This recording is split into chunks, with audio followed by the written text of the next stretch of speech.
Stream Key, feel free to jump in with any questions for the live. I'm all ears.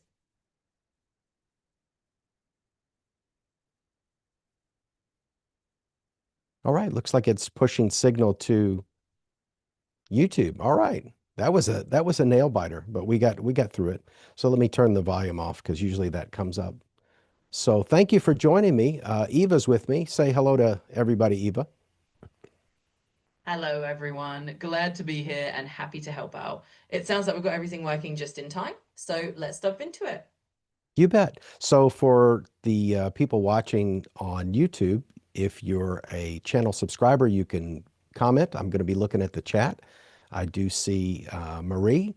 Hi, Marie. She's at the exhibition booth, and she's an expert. If you need any help with, if you're going to be going to a trade show or you're going to do an exhibition booth, she's got a book coming out too. Hopefully we can get her on the channel to talk about that.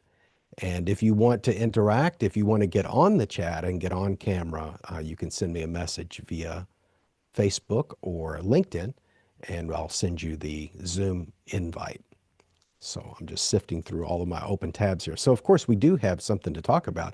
We're less than a month away from the end of 2025. Hard to believe 2026 is right around the corner.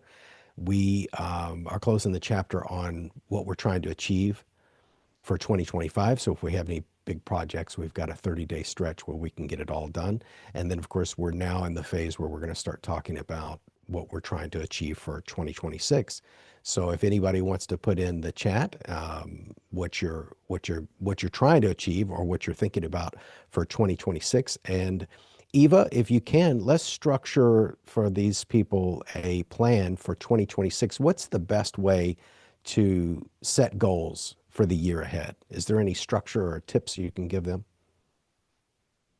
Absolutely. I'd be happy to help everyone out with that. So, as we look ahead to 2026 and everyone's thinking about their goals, here's a simple structure you can use to set them up effectively. First, think about breaking your goals into categories. For example, you might have professional goals, personal goals, and maybe even creative or learning goals. That way, you're covering different areas of your life. Next, make those goals specific and measurable. Instead of just saying, I want to grow my YouTube channel, you might say, I want to reach 500 subscribers by June by posting one video every week. Having a clear target makes it easier to track your progress. Also, consider setting a timeline for each goal. That way you have a roadmap for the year and you can break those big goals down into smaller monthly or quarterly milestones. And of course, be flexible. Sometimes things change and it's okay to adjust your goals as you go along. The main thing is to keep moving forward. So that's a simple structure. Categorize your goals, make them specific and measurable, set a timeline, and be ready to adapt. And of course, if anyone wants to share their goals, we can all brainstorm together.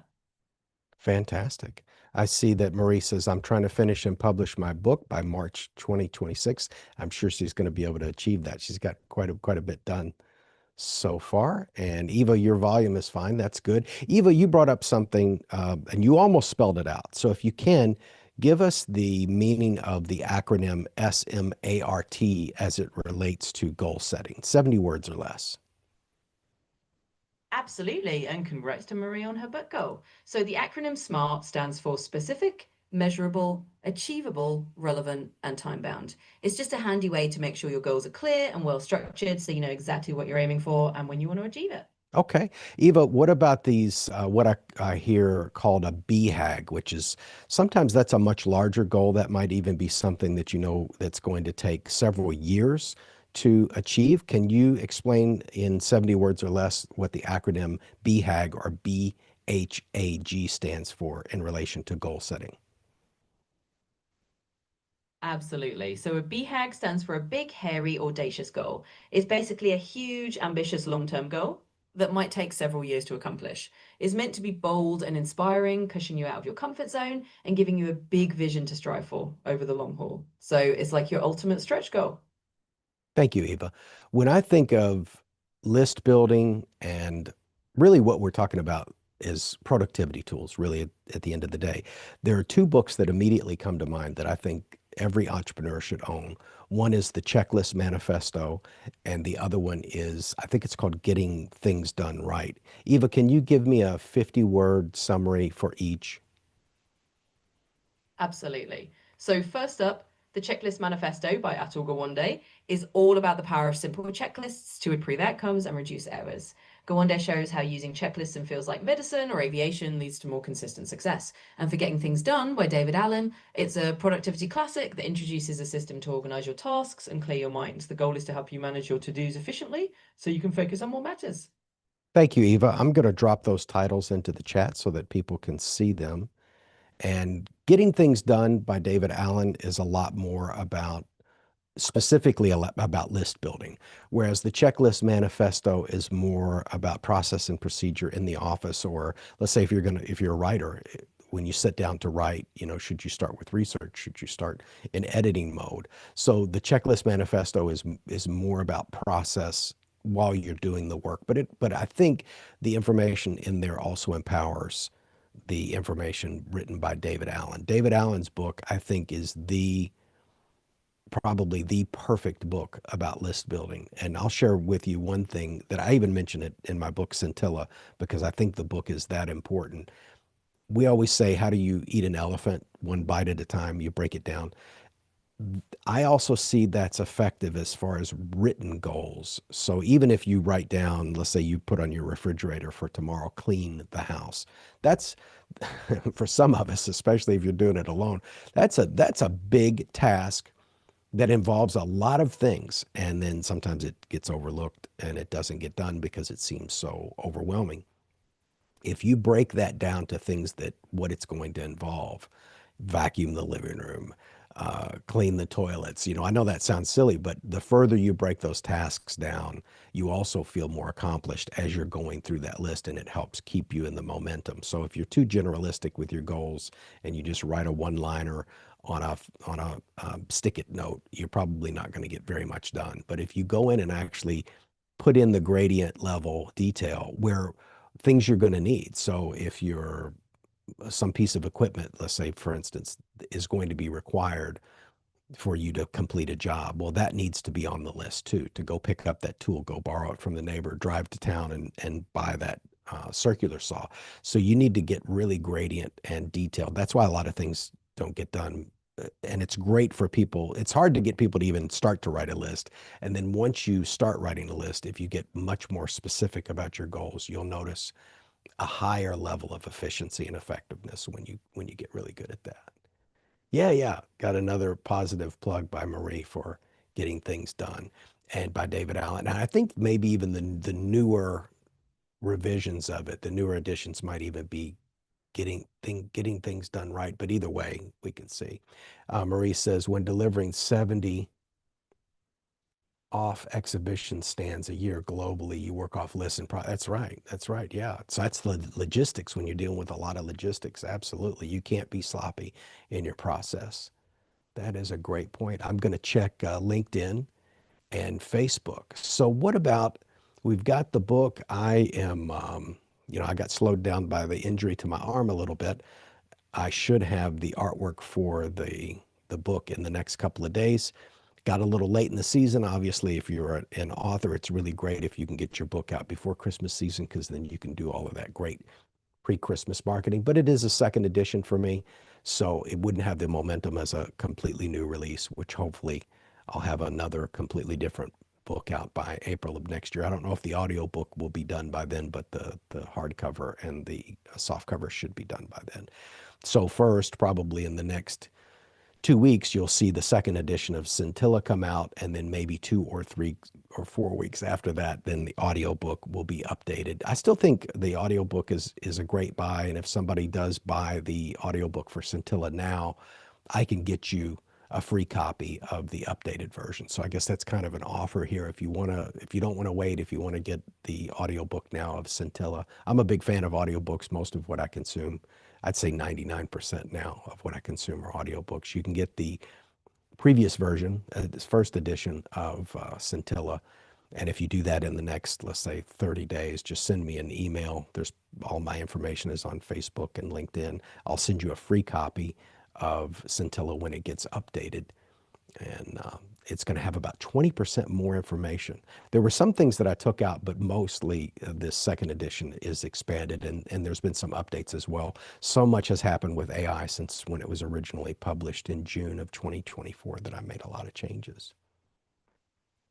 And I see Mike Dry entered the chat as well. Now, he has published a book. Trying to get him to tell me what the title is of his upcoming book is, because I know he's working on a follow-up book to the first one.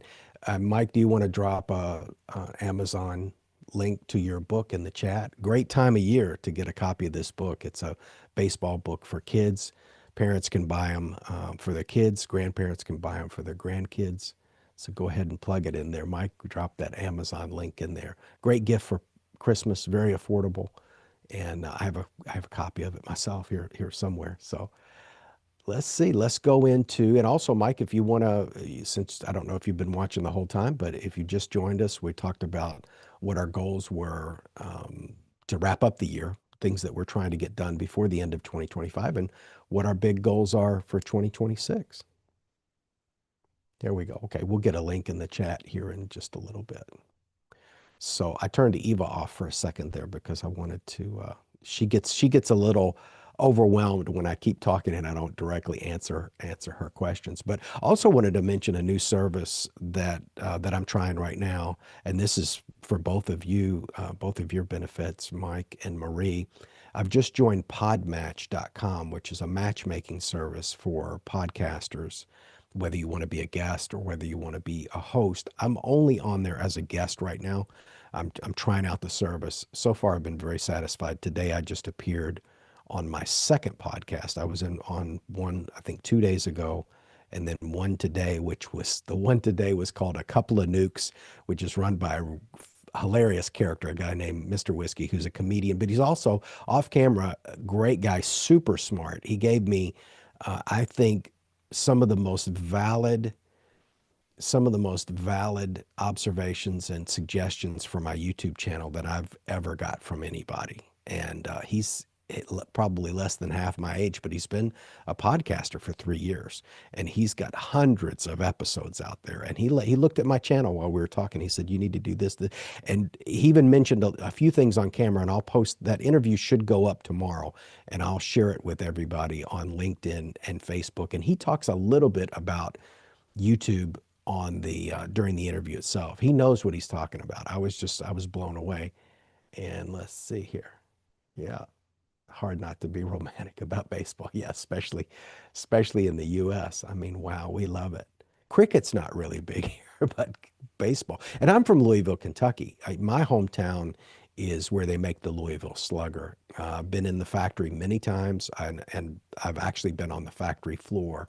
I don't know if too many tourists still let you get behind it, but I was part of a University of Louisville project, and I actually got to go in. I don't know how they're made now, but when I was there, there were still hand turners. They were still taking those blank bat blanks and hand turning them.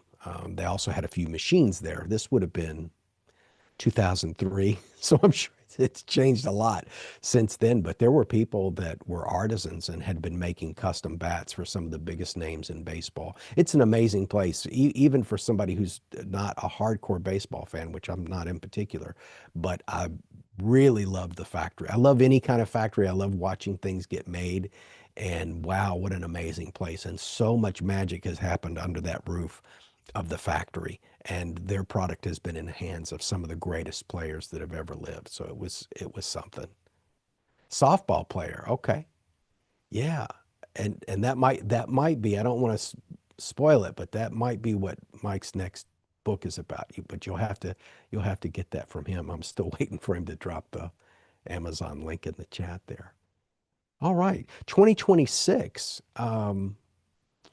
What are our big goals for 2026? Obviously I want to get my book out, the second book. So I've got two in the hopper, so to speak. Scintilla, the second edition, which hopefully only a couple of weeks away. The writing is done. It's just some formalities.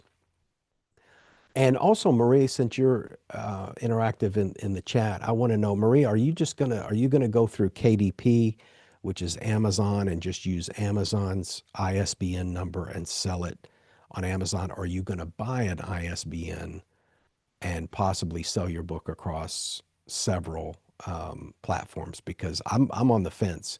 This new second edition and the other book could go either way. I'm even thinking of doing a mini publishing company just for these two books, so that I could, if I wanted to, have the freedom of selling those books on other platforms. The only difference is I'm just going to have to pay for the ISBNs. That's essentially. Yeah, it's a lot to think about. You know, it's I think for a first book, and when I put Scintilla out the first time and for what its purposes were, I think being inside the Amazon ecosystem was more than sufficient. Um, and it's a great way, even if you want to sell copies in the neighborhood, so to speak, or you want to go to shows. Amazon gives you a great option where you can just have a bunch of them shipped to you at cost, and then you can take them to exhibitions and to book signings and different events and things like that. Even give some to charity. I talked to Mike about that as well. And with his baseball book, it could also be used for fundraising, especially if when the softball book comes out, because those teams are always trying to get new uniforms and support. And yeah, that's going to be very exciting. If anybody's got any questions about anything, they can drop them in the chat. I see we've got a few people watching. We appreciate that. We appreciate all the subscribers that we can get, the likes, the comments, the interaction. But we also want to support, particularly on the Free Time Mastermind podcast, we want to support what you guys are doing as well. So any links to anything that you've got coming up, live events, let us know. Mike is in Pascagoula, Mississippi, and Marie is in New South Wales, Australia. Did I get that right, Marie? Checking my memory on that. And I'll get Eva in here to talk a little bit more about the goals for 2026. Eva, I wanted to get more specifics about goal writing for the year. So let's say we have a legal pad, and how would that work as far as actually breaking down the list of goals for 2026? What would be a good way to structure that document? Absolutely. Let's make it practical. So if you've got a legal pad in front of you and you're looking to break down your 2026 goals, here's a simple structure you can use. At the top of the page, you can just write a headline like 2026 goals, then divide the page into sections. You might want a section for professional goals, a section for personal goals, and maybe a section for long-term or those BHAG goals we talked about. Under each section, list out your goals as clearly as possible, make each one specific, and if you can, add a little note about how you'll measure it and a rough timeline. For example, under professional goals, you might write reach 1,000 YouTube subscribers by September 2026 by posting weekly videos. Finally, leave a bit of space under each goal for any quick action steps or milestones you want to jot down. That way you can revisit it and track your progress as the year goes on. So it's a nice organized way to lay everything out on paper. All right, thank you, Eva. I'm going to copy and paste that in the chat. Let's see how that, oh, it goes way over the character limit. I didn't realize the chat had a character limit, so I'll delete that. If anybody wants her information, I can provide that as a transcript.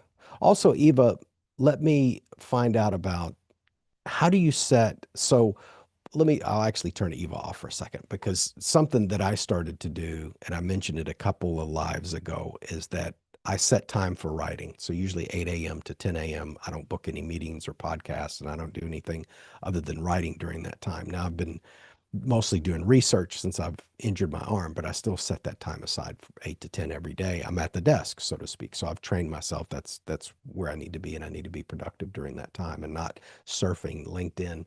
But the other thing that I started to do was schedule a meeting with myself. I probably saw it, knowing me, I probably saw it on a YouTube video somewhere. And I believe those are on Fridays. I've got it. It's a reminder that I have in my phone. And I sit down with myself and I look at the week ahead. And so I break that down into things that I need to do. What I was doing, and I need to get back to doing, is I like those index cards, 3-inch by 5-inch cards.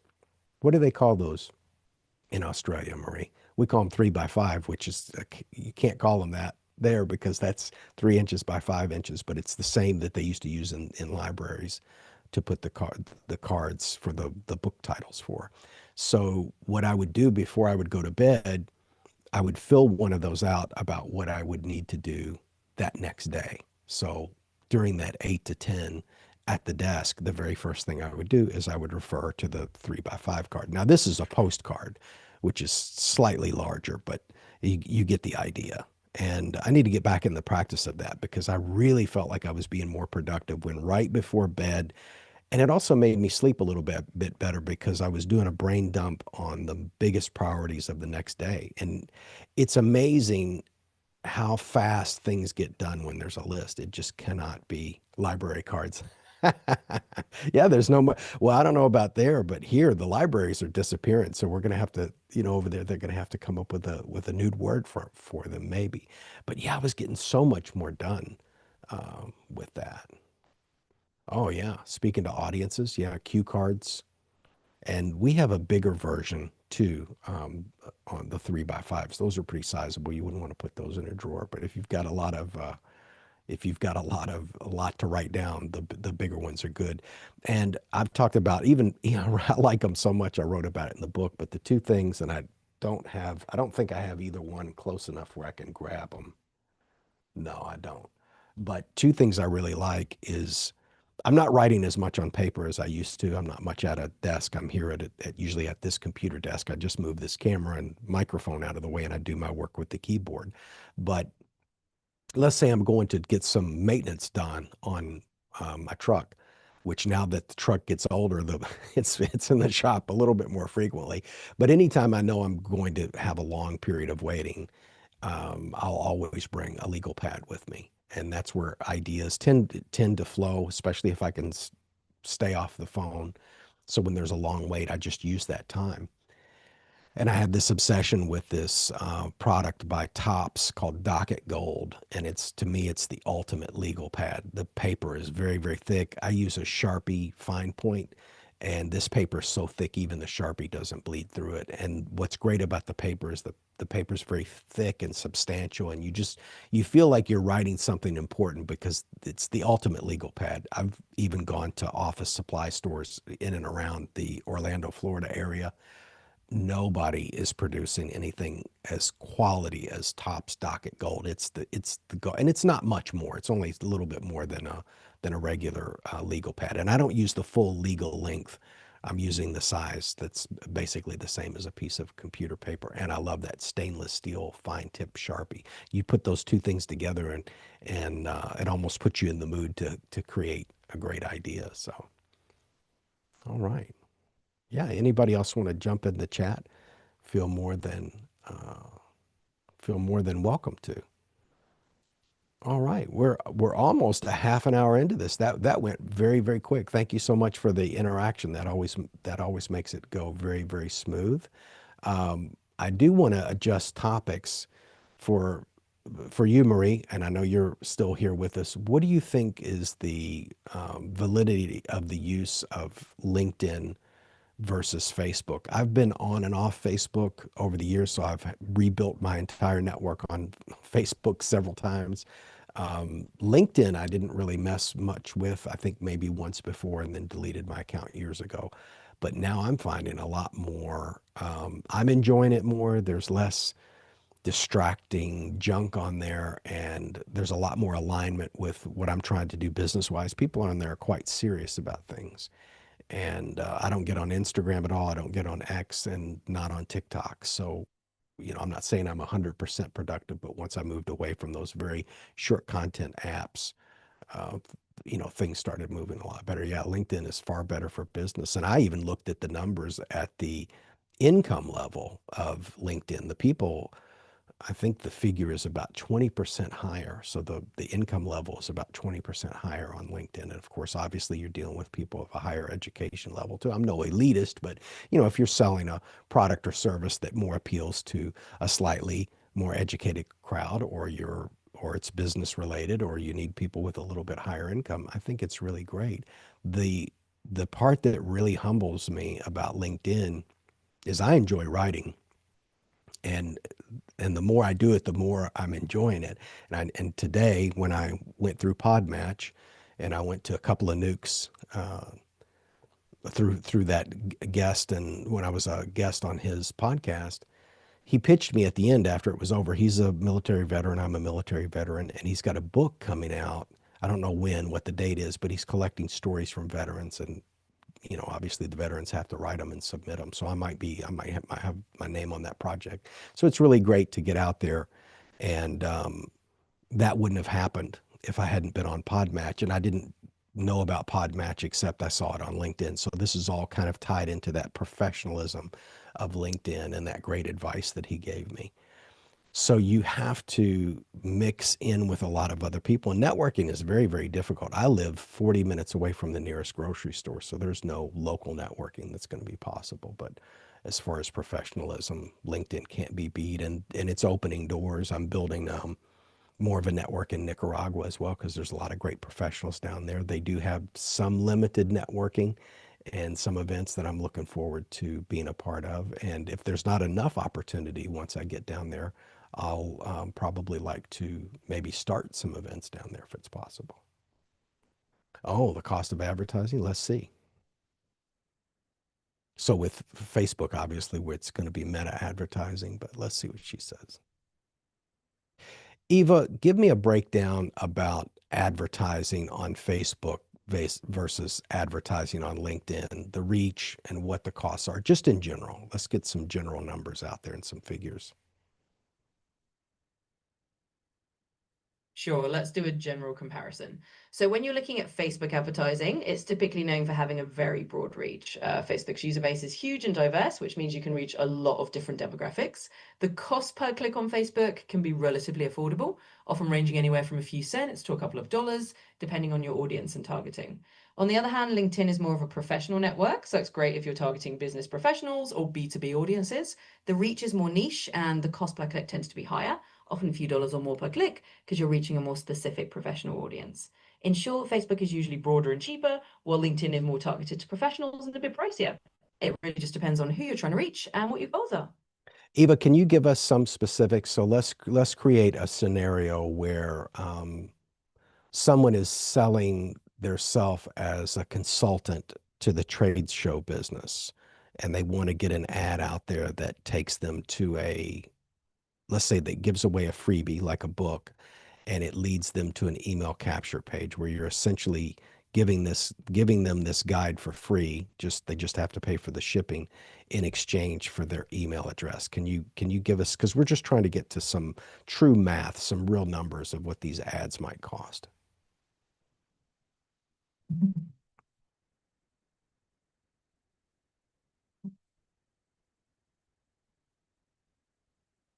She's doing some deep thinking when she does that.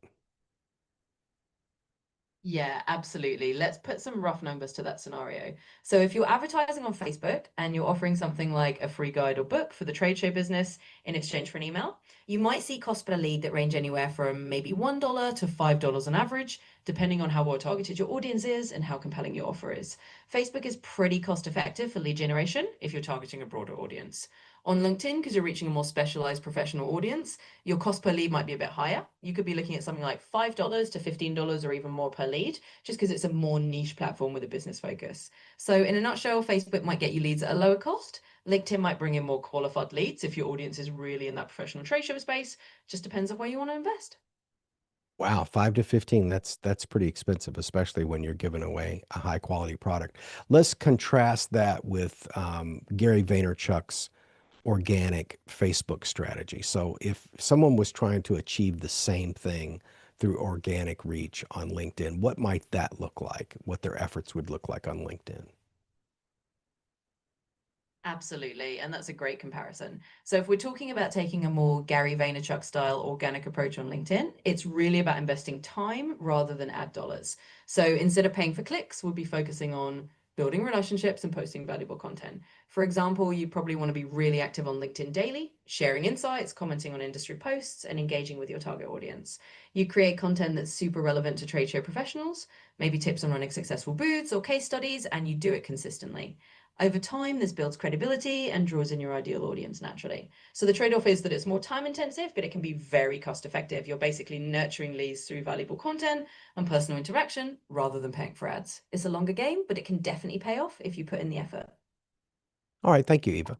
And I'll just share, obviously, I don't have anything to sell on LinkedIn other than my book. And I tend not to be sell all the time because I'm waiting for the second edition to come out. So I've really been pretty subtle about the book. I've just been sharing information, but haven't been asking anybody for money. Oh, by the way, Marie says thank you, Eva. One thing that I've noticed that's working for me on LinkedIn, and like I said, I love writing, and I don't think I got to finish that point completely earlier, but people are very receptive to my writing on LinkedIn, and I'm shocked because I've been on social media.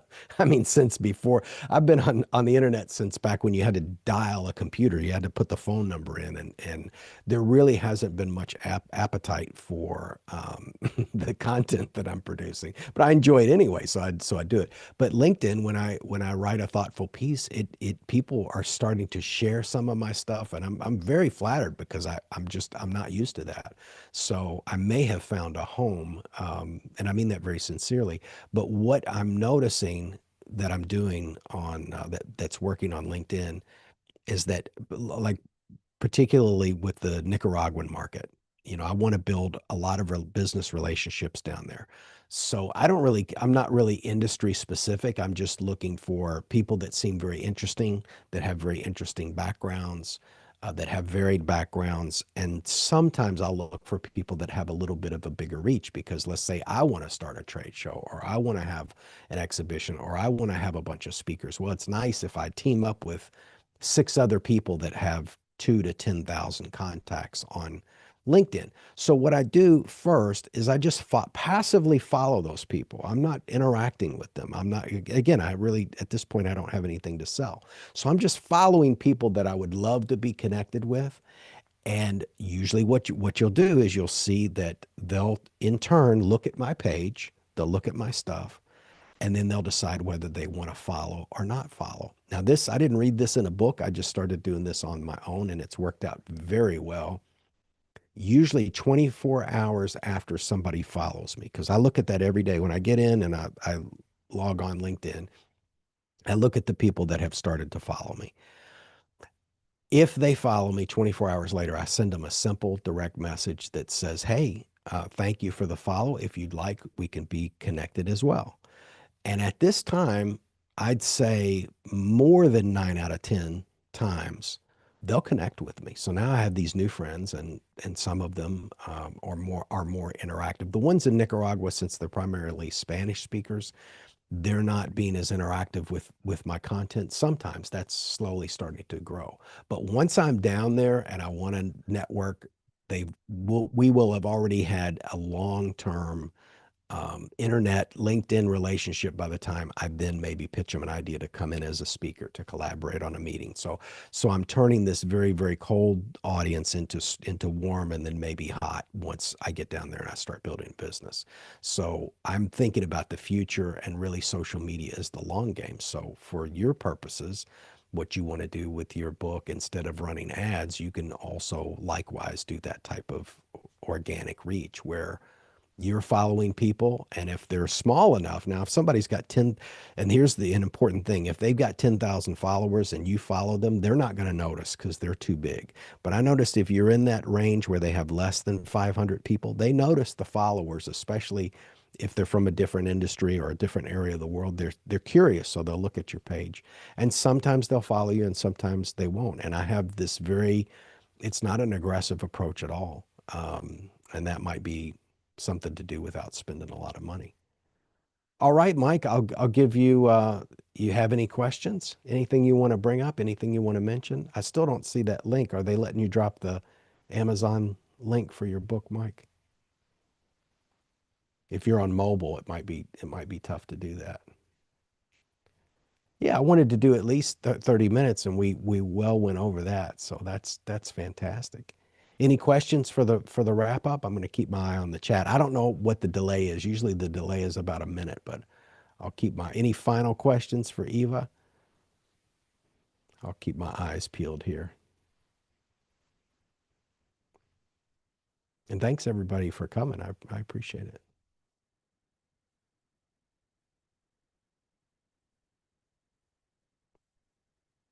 Let's, oh, it didn't show up. That's weird.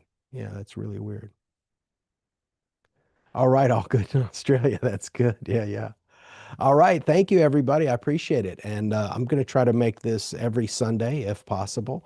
And I encourage if you've got other friends that are in business that want to get on or they want to be interviewed on the podcast. I'm still doing that. I'm going live with a business owner tomorrow, as a matter of fact, while I'm also using Podmatch to show up as a guest myself. So we'll keep everybody posted.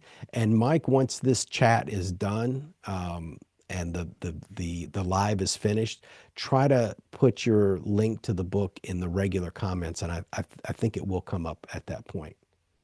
So thank you, everybody. Now I've just got to get over here to YouTube and figure out how to end the stream. Thank you so much, everybody. Have a good night.